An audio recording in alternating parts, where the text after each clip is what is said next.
Alright, so nagbabalik tayo sa ating violin tips and tricks. And for today's video, I want to talk about writing. Ayan.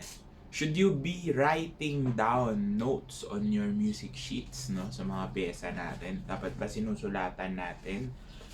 Or should we just keep it as it is? No?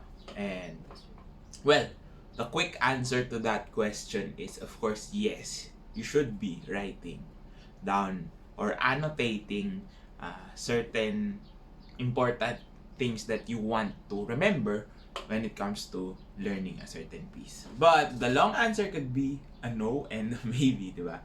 Because there are certainly many factors involved when it comes to annotating music sheets, no? Whether you're using a traditional score or an iPad or a tablet to write down or to view your music sheets, di ba? It's important that we understand that writing down or annotating is part of learning. Yeah. Because of course, we have to be able to learn quickly. No? Yung mga bagay na dapat nating maalala. The things that we need to remember should be readily available. Kaya nga tayo nagsusulat.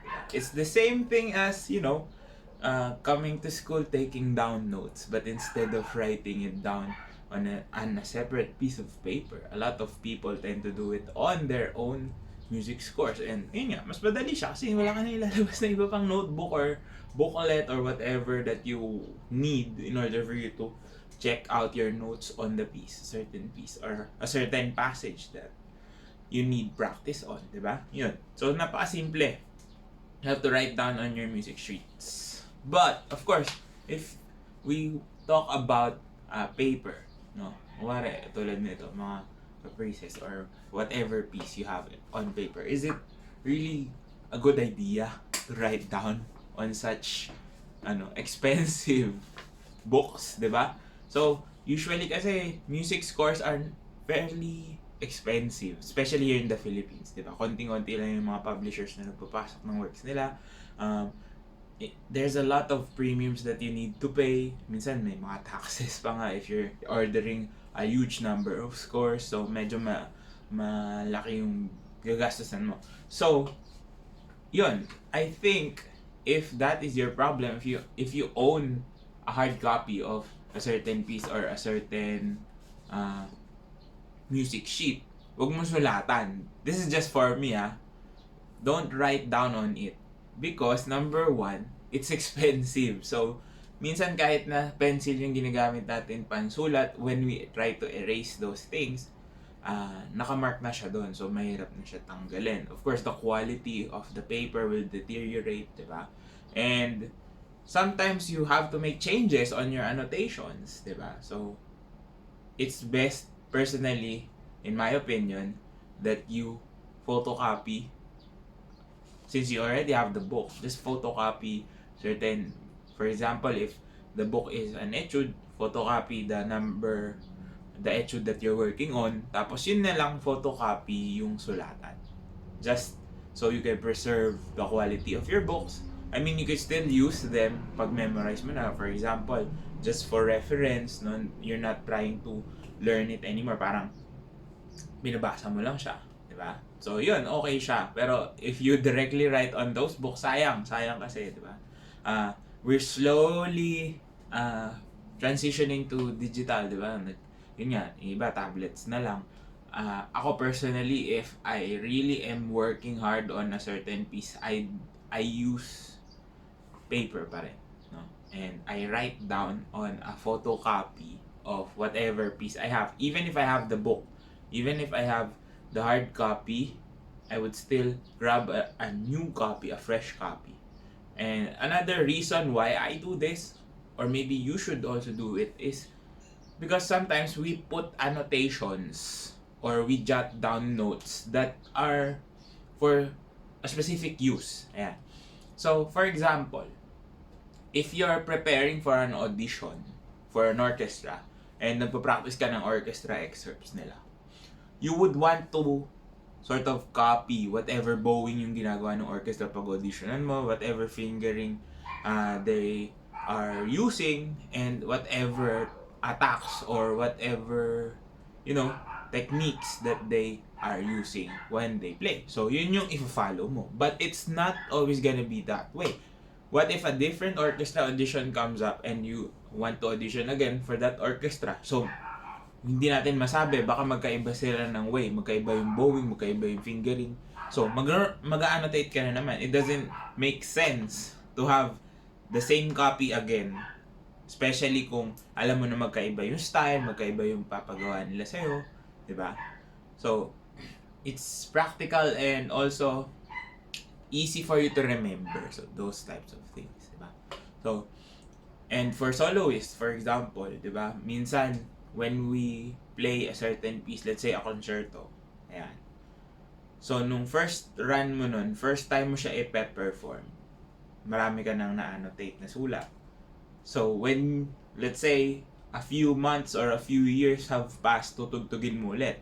And if you still have that same copy, of course, you could use that. Pero may mga improvements na mababago dun sa mga annotations mo. Now, if you put it on your hard copy na original, di ba? Burahin mo yung iba, may na-discover kang bagong technique. So, pag binura mo yun, naka-mark na yun dun. So, sobrang dudumi lang nung pieces. No? And yun nga, if you have a hard copy, sayang eh. I mean, books are really hard to come by right now, diba? Nagmamahal na din yung presyo niya. But annotating or jotting down notes on your pieces, on your scores is still a vital part of learning, especially classical music if you're classically trained, diba? Kasi napaka-importante na naisusulat natin, especially for string players, diba? We don't just write down fingerings, dynamics, tempo changes.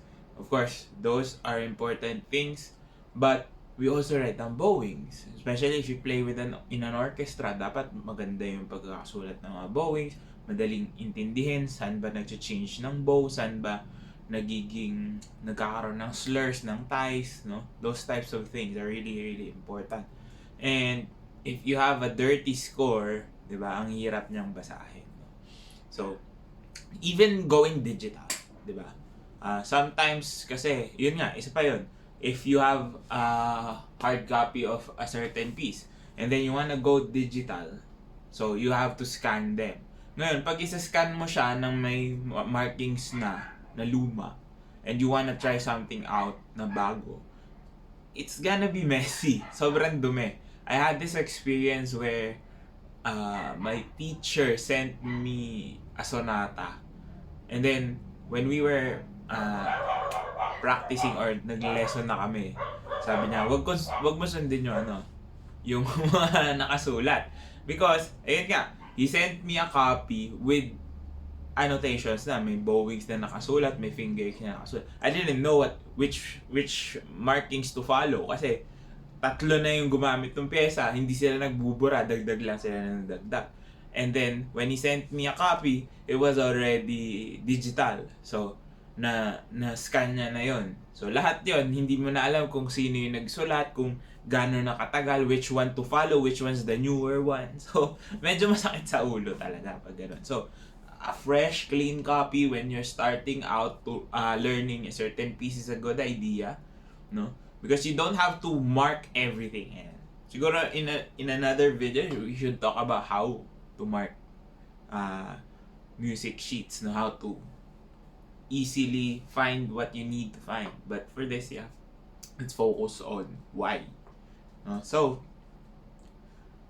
it's easy to say na, madali lang naman magbura, especially kung digital na. But again, it's not that yung pagbubura, but it's more of how you could absorb what you've written there properly, di ba? Kasi hindi lahat na sinusulat natin minsan okay, and you wanna change certain things. Ngayon, pag nakasanayan mo na siya or nakita mo na siya laging nandun, it's a reminder for you to do those things. Now, if you're not gonna follow it, better erase it, right? But how can you erase something that is written there permanently na isama na sa score, di ba? So, those types of things are, maybe we don't really talk about it that much, but it's really important for us to find workaround. So, I would suggest again, if you have even a digital copy, no, try to create another copy for certain use cases kung saan mo siya gagamitin. Kung may audition ka, kung tutugtugin nyo sa orchestra that you have to follow bowings, or magso-solo ka but the orchestra or the conductor needs to know the changes that you are doing, di ba? Para you always have a fresh copy, and it also refreshes your head na, oh, ito yun, ito yung original. And kasi nga, since as you write down on your music sheets, what ends up happening is that you're narrowing your freedom into that specific sound or that specific way of playing that, diba? So medyo nalilimitahan ka na kasi sobrang specific na nung ginagawa natin. And that's good if you have a goal in mind in order to play, like for example, yun nga, to pass an audition, to play for a competition, for your recital. That's a good idea. Now, if you want to explore right after that, you don't need to read that score again. You can have another fresh copy. Whether you create another file or you photocopy it again, just for you to be able to explore more. Diba? Because it's not always na kapag na-perform mo na yung piece na yun, ganun at ganun mo na lang ulit siya gagawin. Diba? You always try to strive to improve more on whatever you are doing. Yeah. So, at the end of the day, don't forget to always have a pencil to write down notes on your scores, and just make sure you still write down, but be practical and be economical about it. Yeah. Sana nakatulong tong video na to. If it did, drop a like, comment down below more content you'd like to see, and of course, follow me on all my socials. My course on Udemy is still available. Check it out. And links down in the description box. Follow me on all my socials. This has been Ryan Monakil for Violin Tips and Tricks. And I'll see you on the next video.